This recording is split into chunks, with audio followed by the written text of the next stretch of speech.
there, and welcome to another session of our Analytics Excellence Certification Series. As always, I'm Tom Marlowe, President of Black Hills IP Renewals, formerly in-house with Fairchild Semiconductor. And with me, I've got Mr. Stignani. Hey, Mark, how's it going? It's great. I'm formerly also in-house counsel at Thomson Reuters and a few other different roles over the years here, with mostly focusing on using analytics in the intellectual property field. So great to be here. Thanks, Tom. Thanks, Mark. So today we're going to be talking about generating and using prosecution analytics. This is the second to last in our program series. So for those of you that have been with us for a little while, thanks for sticking it in this far. We've got one more. For those of you that are new just today, this is going to be an interesting one, certainly one that I particularly like. So let's dive into it. And before you start there, Tom, I also want to say that this is a particular area that is very hard to find data on outside a couple of other commercial services. So if a lot of this is new to you, don't worry. This is an up-and-coming area of new development here. There's only going to be more and more types of analytics coming up into this area. So for those who are kind of new to prosecution analytics, listen well. This is great stuff. This is new stuff that not a lot of law firms or commercial providers actually do. Yeah, thanks for bringing that up. It's a really good point because, looking back at how attorneys would use data around patent prosecution and examiners in the past, it's been very kind of subjective and word of mouth, maybe conversations between attorneys, certainly larger firms that have a larger set of attorneys to work with to gather that data, that kind of subjective data. You might get some discussions in the halls about the popularity of certain art units or particularly tough art units. And as of fairly recent, the data for doing this type of analysis has become available, and we're starting to see more and more actual, objective and statistically useful data to be able to use to drive some of these analytics to help us make decisions. So it's a really interesting and exciting field that can be applied, immediately to things, matters in prosecution, and to portfolios as a whole. And the beauty with it is that we're dealing with almost wholly publicly available data. We know that the data that you get on prosecution activity isn't going to be available for the first 18 months of a patent's pendency. And before that, it's private, but there's not a whole lot of prosecution activity that goes on during that time period. So even though you have to wait for it to become public, you don't end up missing out on much data, if at all, from a statistical standpoint. So I would say that's also good there. And we'll show you some of the pendency times as we're talking through this, as we get into some, talking about various examiners and their predilections. So. Yeah, exactly. So let's start out with a few definitions. So the first one is PAIR, and I'm trying to remember exactly what the acronym stands for. Patent Application Information Retrieval. And this is, thanks, that's right. And this is the place where your patent prosecution data lives. For those practitioners out there, you're probably very familiar. For others, it's essentially a data source from the U.S. Patent Office for data around the prosecution and some of the other bibliographic data of a patent or patent application. Then we've got prosecution, which is all of the back and forth between the applicant and the patent office to try and move an application towards grant. As part of prosecution, you have things like office actions, which are communication from the patent examiner to the applicant. Typically, these include rejections, restriction requirements, examiner's amendments, things like that. And also during prosecution, you'll see these items, RCEs, requests for continued examination. These are filings that allow the applicant to continue to pursue a patent application after you've passed final rejection. And we bring these up specifically because they signify kind of a time in prosecution where you have to spend some more money. You've gone through some arguments with the patent examiner, and it's time to make a decision to continue to push forward. That data is useful. Anytime that someone's spending money, it's nice to be able to grab that data because it signifies some sort of continued value. It also signifies that there's costs involved with the process if it's your portfolio, so you can get an idea where those costs are coming in. So, you know, why does this all matter? It's useful for determining prosecution strategies, looking forward to kind of what the road ahead is going to look like for your patent application, for planning and budgeting purposes, and also for managing departments or law firms that might be handling the cases that you're working on. And the analysis is going to allow us to take a look at outliers, stuck applications, things that are taking a lot of time, a lot of money, and maybe require a little bit of evaluation to make sure that the value proposition is there. And we do all this by really pulling data from PAIR. We pull that PAIR data, organize it, chart it, build out averages for the patent office, for the art units, for tech classes, and we do comparisons off of it. So when we do it, we're going to get into a little bit on the upcoming slides, but that gives a kind of a quick overview of what this patent prosecution analytics really is. We're going to be looking at this data from a few different perspectives. One is single matter analytics. So we're going to be looking at the analytics around a single matter in prosecution. You're going to be working on that matter, and there's some questions that you have, some goals that you're trying to achieve out of the analytics, and to drive actions with respect to that single matter. We're going to be looking at examiner-specific analytics, so analytics that arise out of questions about the propensities of an examiner. And then we're going to be looking at portfolio-level analytics. And these are the analytics that lie around an entire portfolio, so you can see trends. You can use that to determine budgeting, and you can use that to try and improve your portfolio. So let's jump in. Single matter prosecution analytics. These are generally used for budget planning, expectation setting, and what we're going to be looking at are allowance rates for an examiner or for an art unit where that single matter exists. We're going to be looking at pendency. So pendency meaning how long has this matter been pending? How long does an average matter handled by this examiner pend?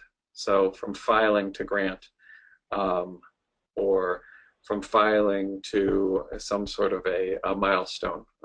We may track that data so we can see whether or not the matter that we're working on looks like it's going to fit within the average or if it's going to be an outlier.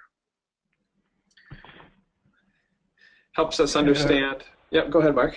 I was going to say also it helps you, if you've got a key product aligned with this particular patent application, it also gives you a sense of how hard it's going to be to get good coverage with that application. It helps you make some decisions around whether you file a continuation application to get around or get along that area, and also maybe see if you can get a continuation put into a different art unit if you're having difficulties in that respect as well. Yeah, yeah, exactly. And it's important to know too that what the data that we're going to be looking at is propensities. It's statistical data, and it doesn't necessarily mean that that this is exactly what's going to happen with your patent, because patents are like snowflakes. Everyone is a little bit different, and regardless of an examiner's particular allowance rate, at the end of the day, it does come down to the arguments that are being made and the claim scope on the patent. But knowing what those propensities look like might help you determine a more efficient strategy. And then we use this data then to help drive go or no-go decisions. So you get to a breaking point where there is some more money to be spent. Say you're at a final rejection, you're trying to decide whether to go to appeal, whether to go to an RCE, push things forward, and taking a look at what obstacles might be in front of you just based on the history of the examiner or the history of the art unit can help determine what costs and timelines going forward might look like, and that adds to the value decision. And at the end of the day, all of these are just valued assets, and so making a good business decision on whether or not to continue or how to continue just makes sense.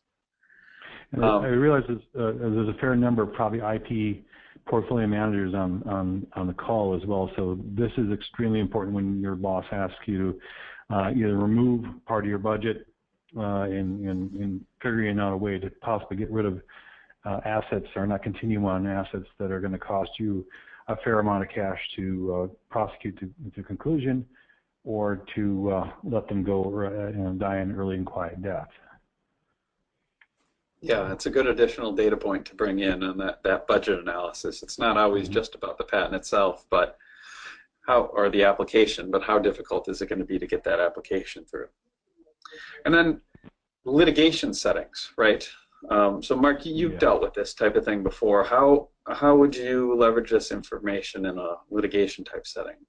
Well, whenever I'm looking at a particular matter for assertion, I mean, as we've said a number of different times through the series, patents tend to be personal. So when you're looking for assertion or application of a patent towards a particular licensee or litigation target, the prosecution analytics really matter, because you need to understand before you go into a conference with a potential licensee what has been given up during prosecution. So if you do not go into this prosecution history and understand that this matter went through with 1 or 2 office actions, had no real amendments to the claims and that sort of stuff, these prosecution analytics are absolutely crucial for giving good advice to whoever you're advising on whether or not this patent is worth going forward with in an enforcement standing. So this type of pre-litigation analysis, if you don't do it, whoever you walk in and talk to is going to either do it, right after you talk to them, or during litigation, and you will spend a lot of money needlessly if you didn't catch any errors ahead of time. So that's certainly the truth. Okay, so how about we take a look at some examples of some of these analytics. So the first one that we're looking at is different ways to kind of slice and dice allowance versus abandonment rates. And as a little background, this data is pulled together by looking at all the cases handled by an examiner, and then by an art unit, and in this case also by a tech class, and determining which have been allowed and which have been abandoned within a certain time period. And so this data gets put together, and we can see kind of from first glance, we've got an examiner that has a higher allowance rate than the art unit and tech class that this case is in. So Mark, if you were looking at this data, let's say this is a case that you're prosecuting, what are you going to glean from this? Well, there's a few things. First of all, I like having an examiner that allows more than average in the art unit, just because that offers me a better outcome generally, statistically. But one thing that would cause me a bit of pause is that he or she is actually quite significantly above and beyond the allowance rate of the class as well as the art unit. So one of the things that I would be doing here in my due diligence before I speak to this examiner is kind of look at the types of office actions and the types of responses that the examiner has done previously with other similarly situated clients, and kind of get a sense for the predilection of that examiner's allowance arguments. I mean, this a 50% allowance rate in some classes is amazing when the rest of the art unit is allowing it 11%. I'd also kind of want to dig in and find out how new is this examiner to this art unit, because you know, we've got some good statistical significance here with 400 matters, 400 plus matters in the review, but he or she may have been recently transferred into a unit, and actually maybe only 2 or 3 of the matters that this person has allowed really have fit into this area. So we need to dig a little deeper.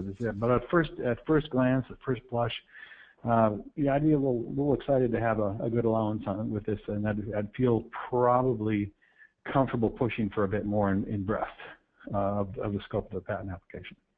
Sure. Yeah, that makes sense. And you know, at the same time, though, you don't want to push too hard, right? And take advantage of that kind of potentially lax examination that might only come back to bite you, you know, with weak claims from an assertion standpoint. So it's almost like you get this, great, it's going to be an easier path for me towards an allowance, but you know, maybe I do a little bit more of that examination or analysis of the prior art to make sure that I go in with a nice strong claim set at the same time. Yeah, and I would also, you know, probably enhance the amount of IDS work that I did as well, just to make sure that you know, the references that I was most worried about are included in the examination, at least made of record.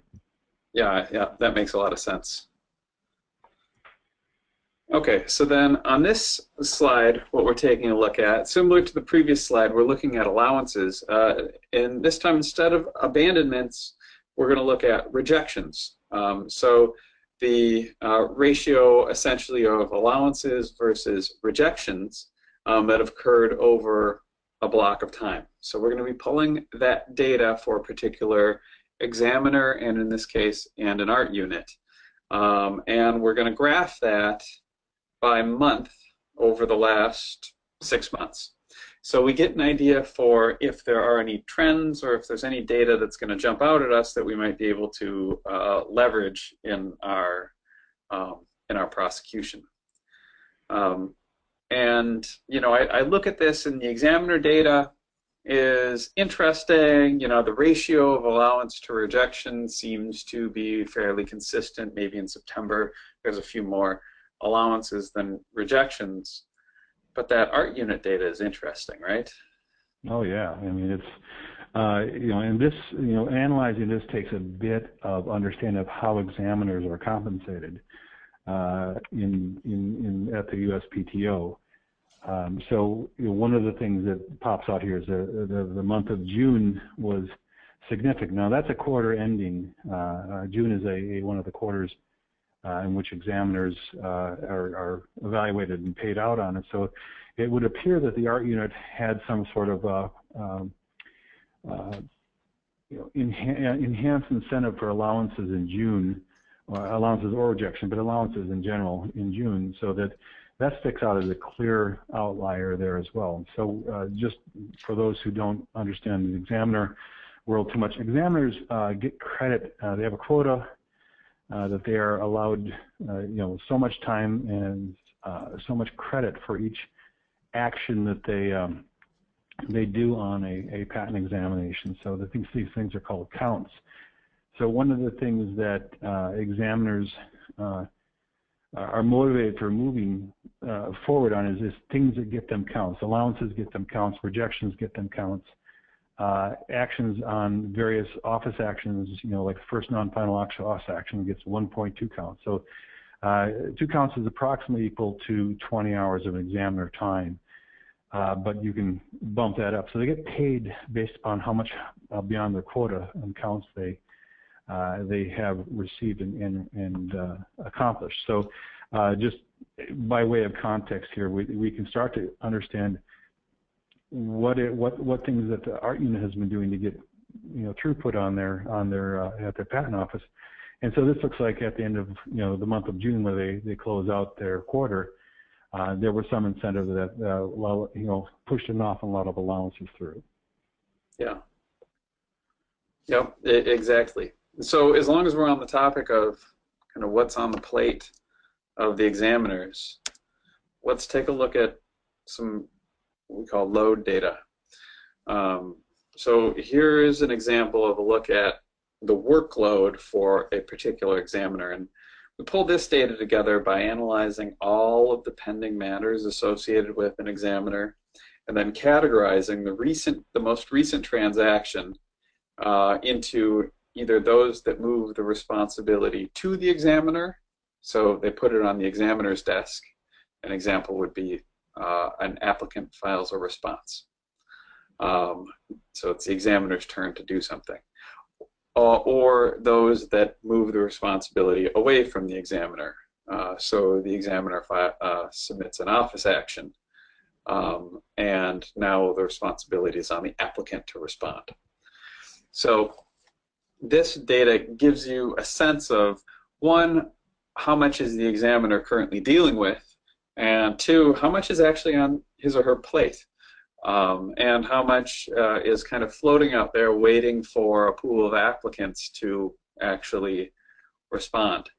And we see in this case we've got about a quarter or so of the work of the load is on the examiner's plate, and then 3/4 out with applicants. So this data will help understand how much that examiner's got going on, and if this is a good time to respond, if it makes sense to wait a little bit, or if there's a way that you can help, if the examiner has a lot on their plate, if there's a way that you can help get something off the plate quickly, maybe get them some of those counts quickly, maybe an interview would help, those types of things. Yeah, this is the soft and squishy side of patent prosecution, because if you have a good understanding for what's going on in your examiner's world, I mean, we'd all love to have a patent examiner mood ring, which would help us know when to do this, but we have generally good ideas that the last couple weeks of the month are good times to get in front of your examiner, because they're trying to make their quota for the month. At quarter end, I mean the annual fiscal year ends September 30th. So the last 2 months, August and September, are really good times to wheel and deal with your examiner. So some of these things are, again, deeply soft and touchy things, but in general we found that there are good times and bad times to go talk to examiners as we're going through prosecution. Yeah. Well, also, I just wanted to say, anybody on this call, we have a question and answer thing as we're going through. So if we don't touch on something enough to make it understandable to you, please type your questions as we're going through this, so we don't have to jump back and forth at the end there. But just wanted to make sure that everybody has the opportunity to ask a question if we're not clear on something, because this is hard stuff. Yeah. So. Yep. That's a good point. No, please feel free. All right. Well, as long as we're on the topic of workload, generally that increased workload means longer time to get through things. So let's move to timings. This is where we get into a bit of the discussion on pendency as well. But calculating this kind of data is relatively simple. It's just subtraction. It comes down to calculating timeframes for cases handled by a particular examiner and by an art unit in this case, and we take the filing date until whatever end date we're looking at. If it's pure pendency, filing date to issuance. If first rejection, filing date to that, to the first final rejection, to the abandonment, and we get to start to see some comparisons between the examiner and, say, the art unit, for example. And I mean, the first takeaway here is that everything happens a little bit faster for this particular examiner than the rest of the art unit. And of course, kind of weighing this against workflow might help us understand a little bit of why, but knowing this data can help us, as a practitioner. Let's say I'm filing a continuation, I might not want to wait as long with this examiner to get my preliminary amendment in as I would with another examiner, say in this art unit, for example. And yeah, you may also want to think about more narrow claims as you're getting to this examiner. So if he or she can get you through in 2.8 years, rather than waiting the 3.6 years that someone else is there, you may have the ability to go file a continuation with other more pointedly sharpened claims on the second pass through. It all depends on your strategy for your claim scope.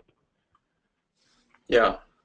Yeah, I mean, and if you take a look at the data here, with this particular examiner, on average, a case is getting issued in, about a month longer than it takes other cases in this art unit to receive their first final rejection.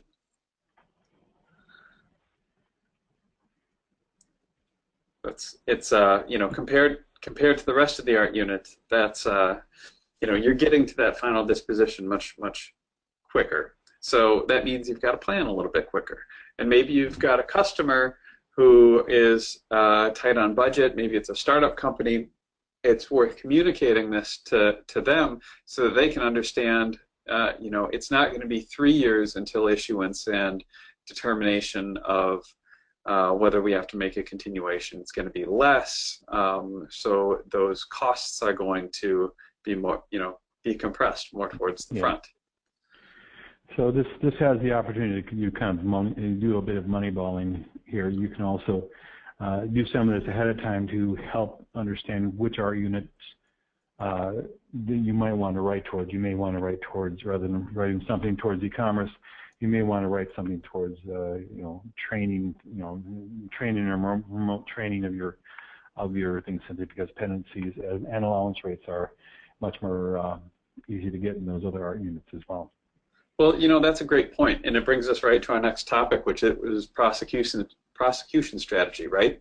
So when you're in that drafting stage, having a good idea of what art unit you want to target, or at least which ones you want to try to avoid, depending on what the strategy is, will help you formulate some of the language, right, that's used in the application. And this is where, going back to our patent classification, session, is that if you can look at the words in the patent classification and find words similar to that in your abstract and your title and so forth and so on, you stand a better chance of the machine picking those words up and actually suggesting a sort to the right classification that has a better result for your client as well. So Mark, when you say the machine,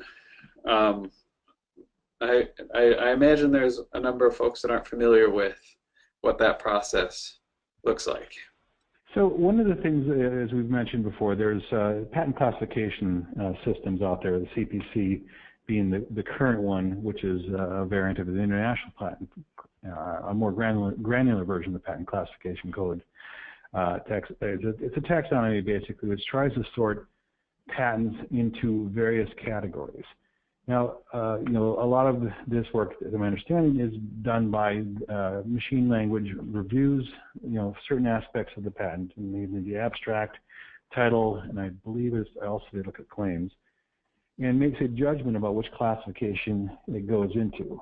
It's not a full science in doing that, but one of the things you can do is look at the words utilized in the taxonomy itself, and make some judgment about what sort of words you want to write into your into your title and abstract. So there's a particular amount of wordsmithing one can do to help guide the machines in the right direction. Now, if it's blatantly e-commerce and not e-training, you will likely not succeed. But I mean, if it's something you pass the red face test with, and you can put real claims around that, then there's a good way to get your system put into the R unit that's got better statistics for allowance, for that matter.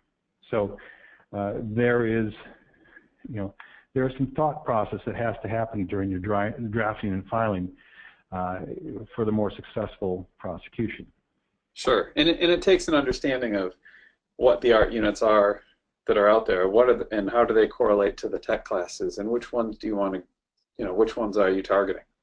So it takes a little bit of kind of upfront work to get to there, but once you're there, then it's kind of just a matter of making sure that you phrase things in a way that's going to get you that favorable positioning.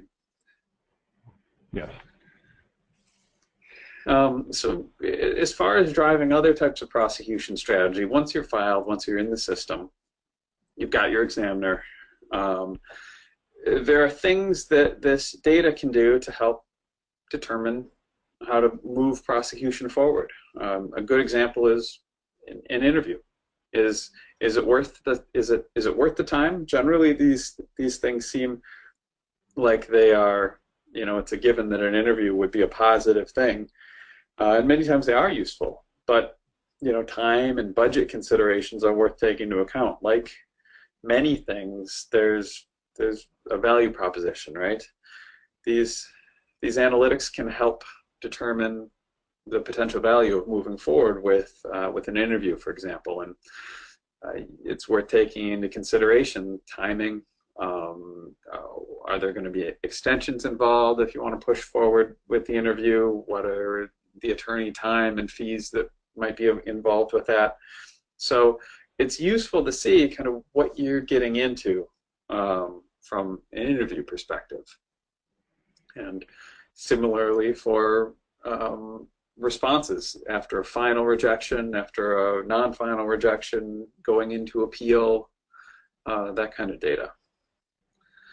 And Mark, you touched on examiner count information a few slides ago, but having an understanding of what the examiner's motivations from a PTO count perspective is useful in driving the strategy too. Yeah, because if you spend some time talking to people who have been examiners, you understand that these counts are pretty much everything that motivates an examiner. I mean, they get very little benefit for other time. They have a biweekly goal they're held to, so it's not just every month; it's every 2 weeks. They have to meet kind of production requirements, so they are given various bonuses to get certain things through. There's almost no quality incentive in this at all. So, but what they're given counts for is, as I mentioned earlier, is each time they do a transaction with an applicant, there's a certain amount of count to it. So you really want to try to build out your strategy with your analytics to understand what the examiner is most likely to bite for. So I mean, as you get longer and longer in prosecution, the counts that an examiner gets for that diminish, so they have less time to deal with it. So they're much more likely in a longer prosecution, if you give them a call in an examination pathway to get either allowance or restriction that gets them a count and gets it off their workload. That also helps you understand where to take that. I mean, there's things that second non-final office actions get nothing. So long interviews, you don't get any benefit off. You could throw an excessive number of claims out. That there's lots of things that you can see that would demotivate an examiner. So so one of the things there's as you start to put things through and opportunistically, identify things that your examiner may give you, whether they're in a good mood, whether at the end of the month, whether it's a particular thing they're going to get a bigger count for, that's also falls into where you want to understand what's happened with this examiner and what have they done in similarly situated patents. So, Mm-hmm. So I mean, patent counts are essentially another 2-hour discussion. So, Yeah, no kidding. But happy to speak more if anybody's got a question on that privately. We're both readily available. Mm-hmm.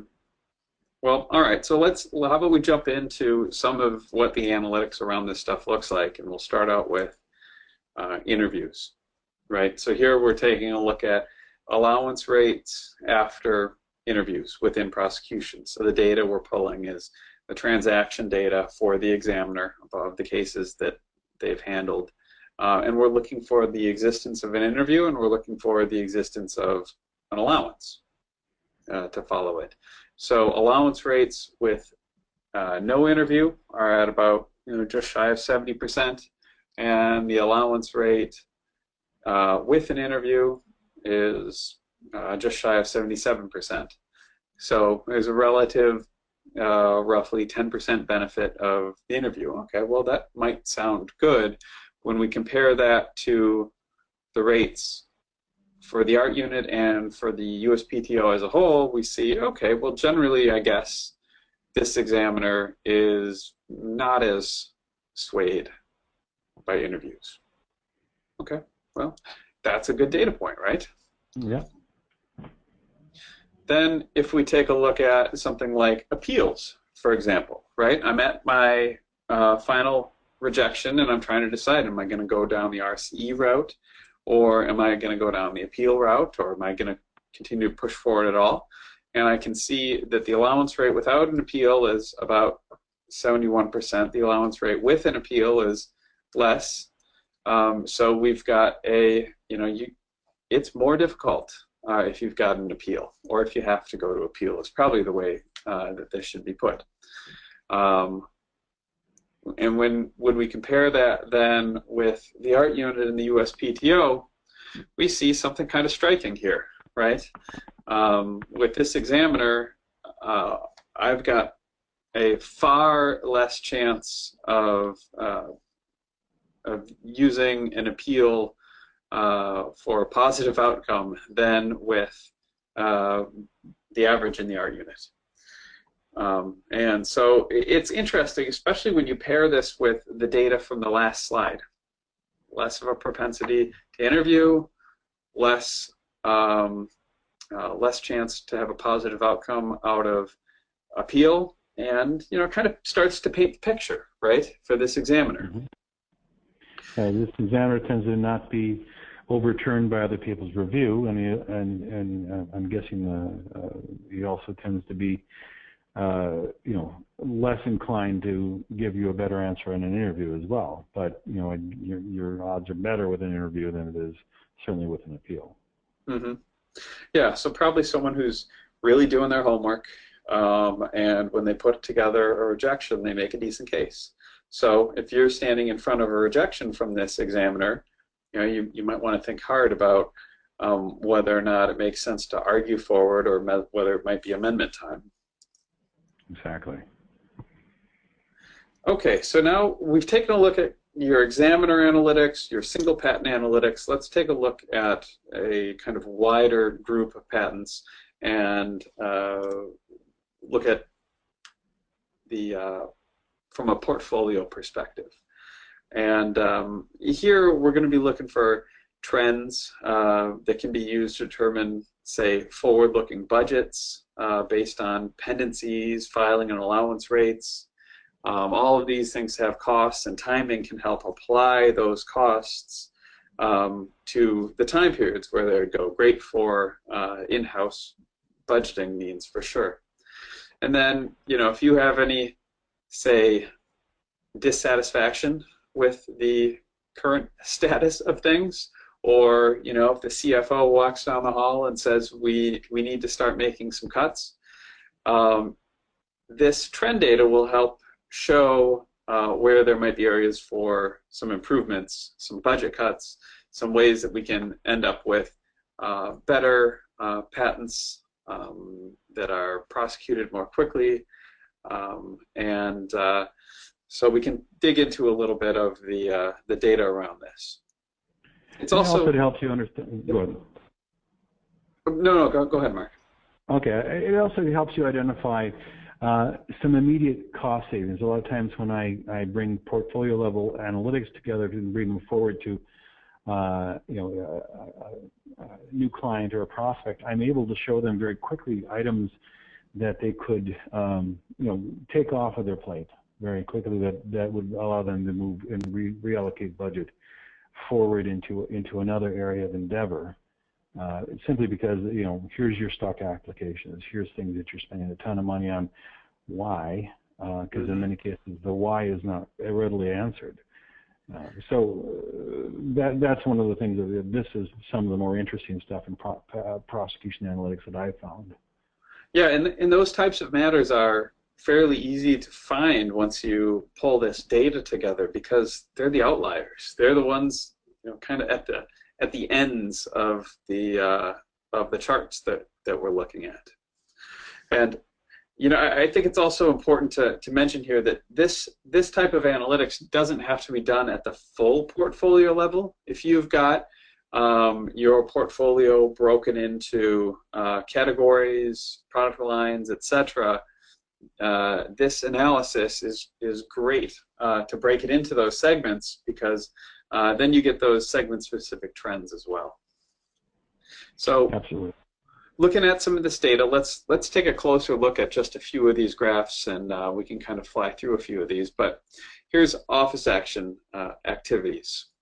So this is the number of office actions received within the portfolio, the matters that have this many office actions on them. So it's about the shape that I like to see a graph like this. Most of the cases here have 2 office actions, and then it starts to taper down fairly quickly. Maybe I get a little concerned with all of the ones with 6+, but that gives me an area to kind of focus on some improvements. Yeah, and it's also a useful thing here is that you can use these as budgeting items as well, because you can estimate each office action at a cost price, and say $4,000 to $8,000 is probably reasonable for various office actions responses. But if you're getting out the 5th and 6th and 7th office actions, you may be already grasping at the threads of getting something allowed that exactly have cost you considerably more than it would have been to actually just file a continuation with better amended claims, and maybe take that examination in parallel, and you get a better result. Yeah, and again, it gives you those outliers to look at as well. The stuck applications, as you called them.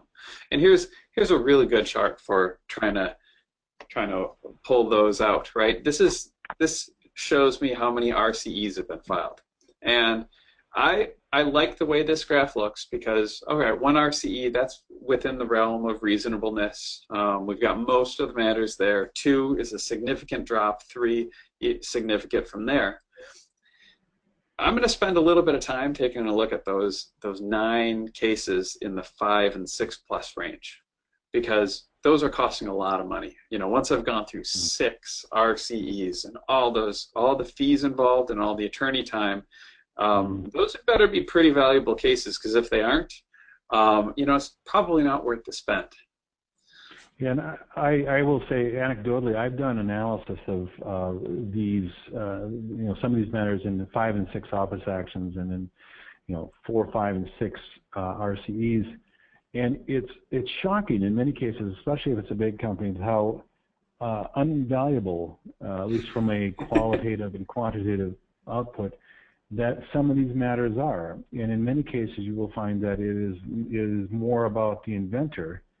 In about 60% of the cases, the things that I've done show that the inventor is a prolific inventor, and there is maybe a fear or an apprehension by in-house counsel to let those things go and die a normal death. So instead, they will spend upwards of $100,000 in RCE prosecution to keep those matters alive. And I think that one of the things that's very powerful about this is this is a very good way to start to show reasons for abandoning those matters, because there's no citations that go with it. The claims aren't very broad. The prior art that's in front of it is unremarkable, but the examiner definitely has stuck his or her heels into the ground and is not budging on it. So exactly, yeah. Vanity cases is, I think, what I would call those. Okay, so this chart quickly shows after what number of office actions do we get allowances. So we take a look at the data, look at how many office actions exist before an allowance. And again, the shape of this chart is pretty good, and I'm going to focus my time taking a look at the outliers. In this case, I've got outliers on both sides. So those ones at the 5 and 6 plus office actions, but then those 2 matters that are allowed before any office actions. That might be perfectly fine, but I want to go take a look and make sure that these weren't drafted way too narrowly for what we could have protected. So it gives me something to look at. And then here we're going to take a look at extension activity. So from the transaction data that we get out of PAIR, we can see when extensions were taken with office actions, and this gives us a sense of how often extensions are taken.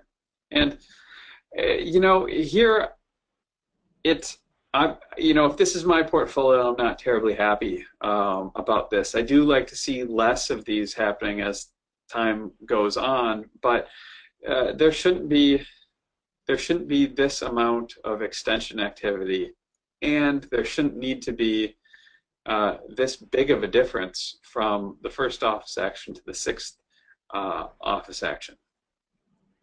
Yeah, and also one of the things we probably should tell you at this point is that if we look at this by law firm, you will find if there's an issue with law firms not getting the work done, you'll see a large difference from law firm to law firm as to whether this happens or not. If there's not a lot of variation from law firm to law firm in this analysis, you can it might be simply the inventors that are taking so long and then costing you these fees. So if you're in-house and you're working on managing costs as well as managing literally the delay that occurs, whether it's on the law firm side or the inventor side, this is something that is of immediate help and is something you can actually control pretty quickly here.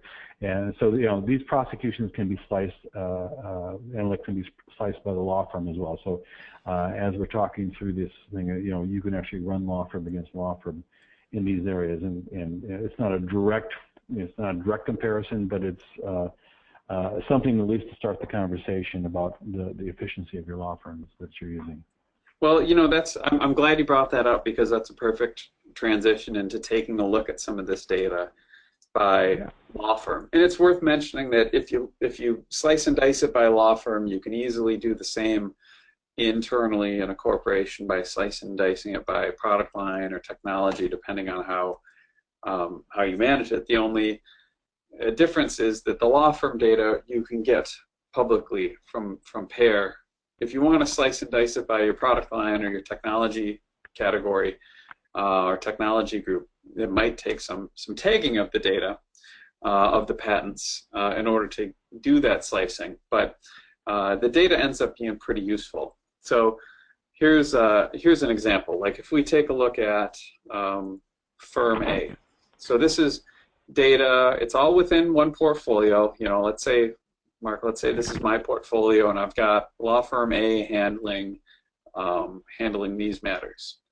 I see, okay, there's their RCE trend, 35 in one RCE, 25 in 2, 14 in 3, etc.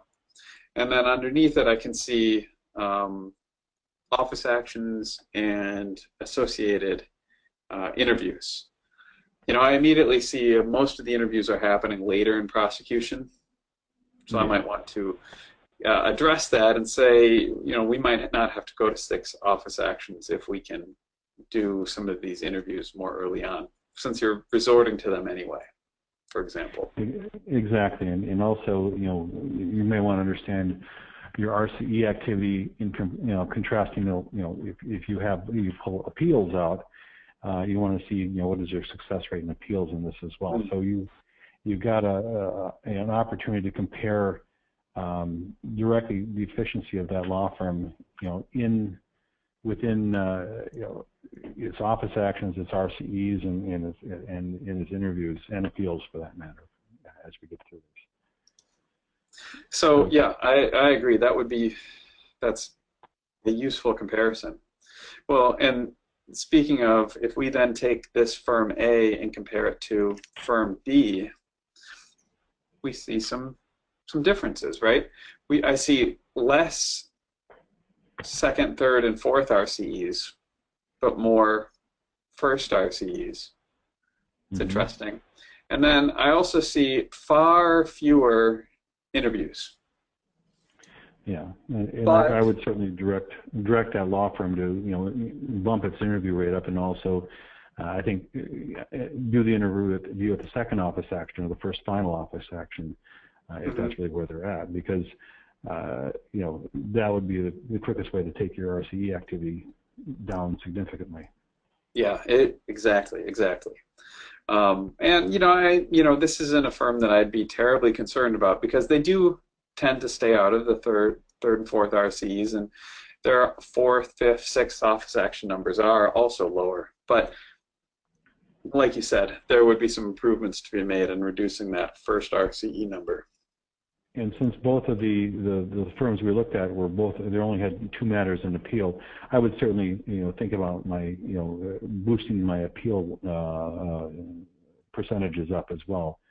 Yeah, good point. Very good point.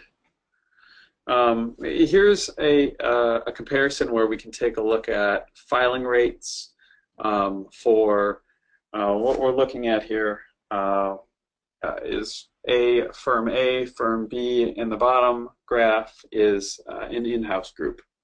So the brown or dark orange line is continuations and divisionals. The green is original filings, and the blue is provisionals. So I see not a lot of provisionals being filed generally, although mostly they're filed in-house, which is kind of a common theme. But the most striking thing out of this set of graphs is if we take a look in the 2011-2012 time period, there's a lot more continuations filed by outside counsel and a lot more originals filed in-house.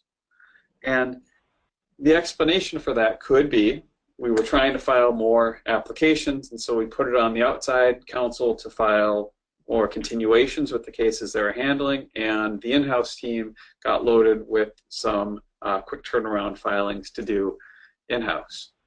And I would hope that it wouldn't signify, but it could, that I was trying to cut costs by keeping the filings internal, hence the bump on the internal filings, but then outside counsel filed more continuations in order to try and maintain billing. And if that were the case, it's something that I would want to know about, and this chart would lead me at least to the questions to make that determination. And you can also see that the corporation lost interest generally in patent filing from 2013 forward, assuming this is accurate data, and fully loaded 2013 2014 years without the 18-month delay on it. So I mean, basically, they had they lost a great deal of interest in patent filing post. I mean, they have almost no provisional filing activity at all, which is very low. Given the AIA, seems to be counterintuitive. Agreed. Okay, so the last. Yeah, go ahead, Mark. No, I just said that just to say that a lot of things, just looking at something year on year gives you a lot of information. So I want to reinforce with the listeners that don't ever discount just a graph like this, because to a practiced eye, you can see a great deal of inferential data that may lead you to some choices, some better choices about both budget, law firm performance, as well as whether or not you do things inside or outside the organization. Yeah, definitely. So the last thing that I want to talk about with the last couple of minutes that we have here are prosecution analytics in the M&A field. So you're either looking to buy or looking to sell, and what are some of the things that you're going to want to focus on in this time period, right?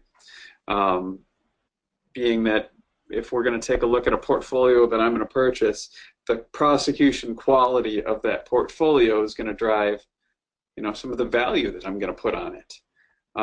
And it's also going to help me understand the effectiveness of the current prosecution counsel, which, if let's say it's a company that I'm purchasing, do I keep that counsel on, or do I transfer it to counsel that I have currently? And part of that's going to be, how effective do I think they've been at getting these and prosecuting these cases. I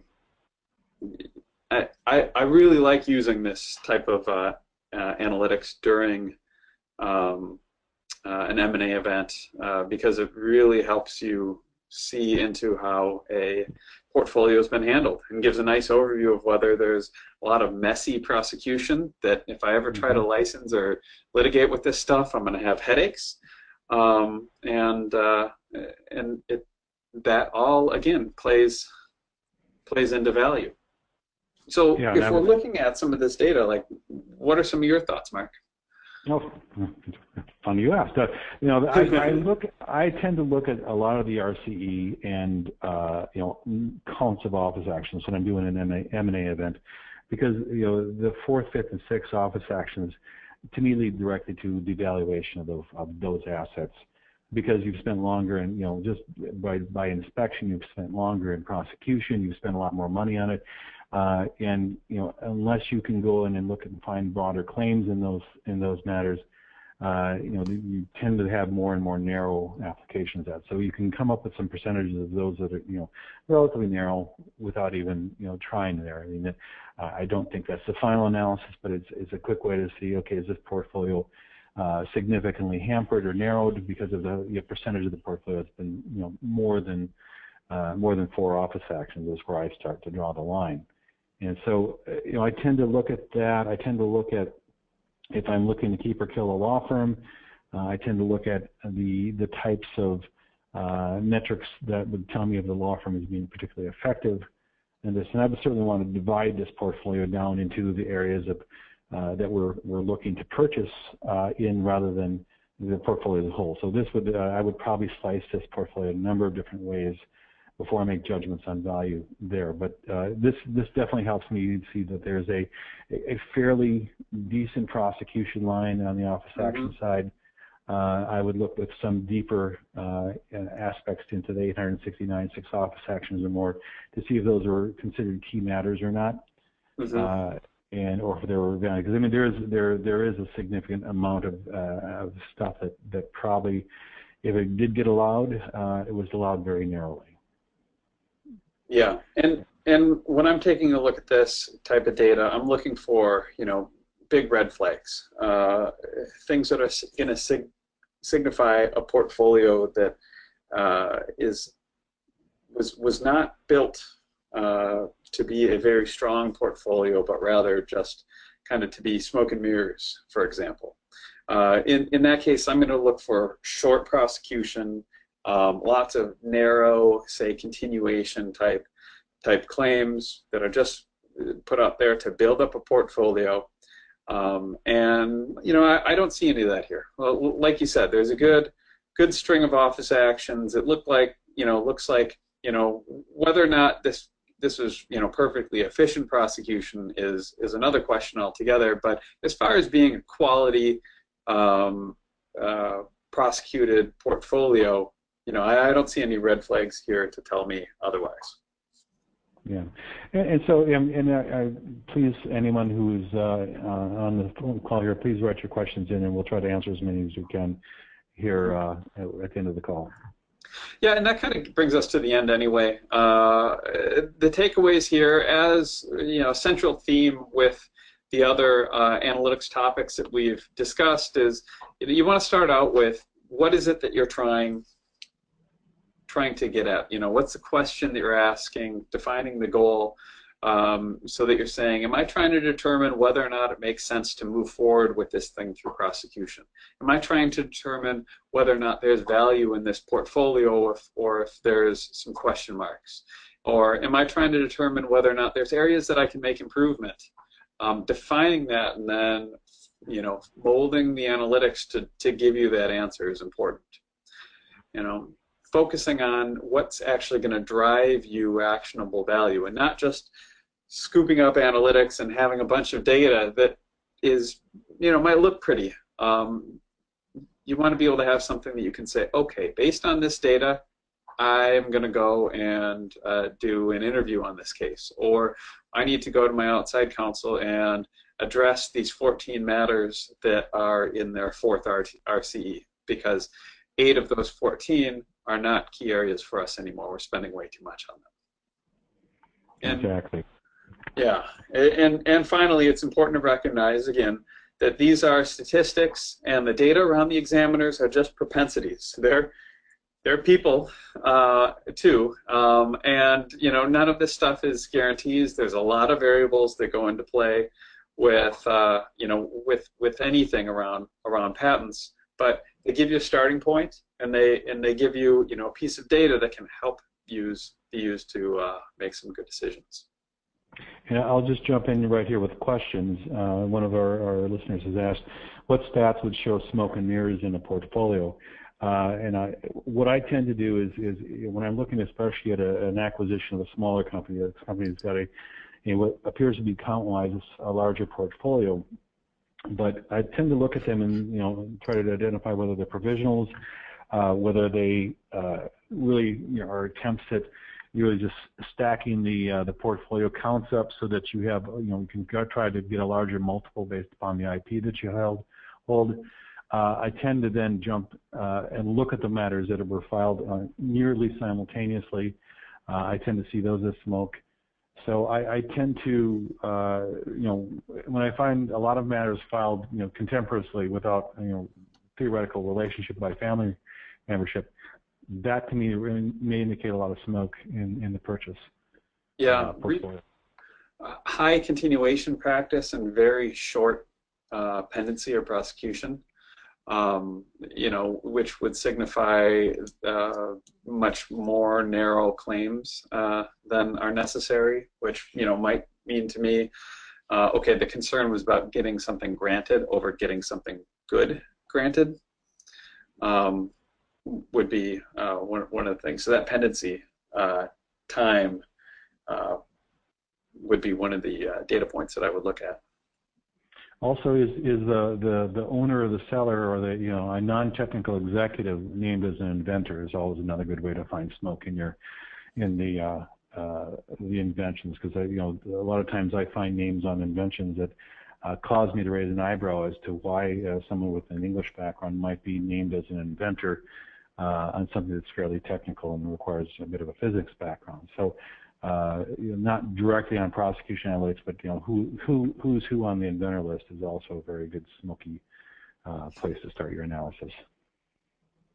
That's a good one. And any other questions from the audience here? Also, both Tom and I are available on LinkedIn or on our firm's or company's websites. So please reach out discreetly if you have a question that can't be asked in public. And otherwise, I'll let you guys back to your normal scheduled program if I don't see any more questions come through.